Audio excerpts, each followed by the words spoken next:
नमस्कार विद्यार्थी मित्रांनो, श्रेणीश नर्सिंग क्लासेसमध्ये तुम्हा सर्वांचे मनपूर्वक अभिनंदन। आज आपण बघणार आहोत भारतातील काही महत्त्वपूर्ण वैद्यकीय संस्था आणि त्यांचे कार्यालय।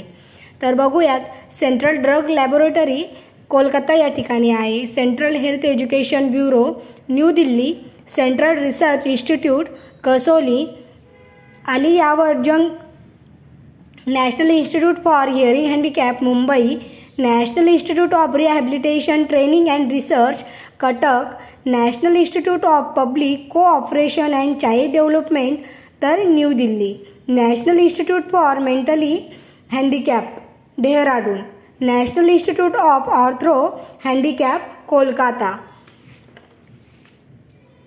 नंतर आहेत institute of physical handicap New Delhi, national institute of empowerment of person with multiple डिॲबिलिटीज कुठे आहे तर Chennai, artificial limbs manufacturing corporation of India Kanpur, national institute for occupational health Ahmedabad, food and drug toxicology research centre Hyderabad या ठिकाणी आहे, institute of pathology New Delhi इथे आहे, institute of immunohaematology Mumbai, national institute of epidemiology Chennai, doctor Rajendra Prasad medical research institute of medical science Patna, central drug testing laboratory Kasauli या ठिकाणी आहे। मित्रांनो, असेच नवनवीन व्हिडिओ पाहण्यासाठी श्रेणीश नर्सिंग क्लासेसला सबस्क्राईब करा आणि बेल आयकॉनवरती क्लिक करायला विसरू नका। धन्यवाद।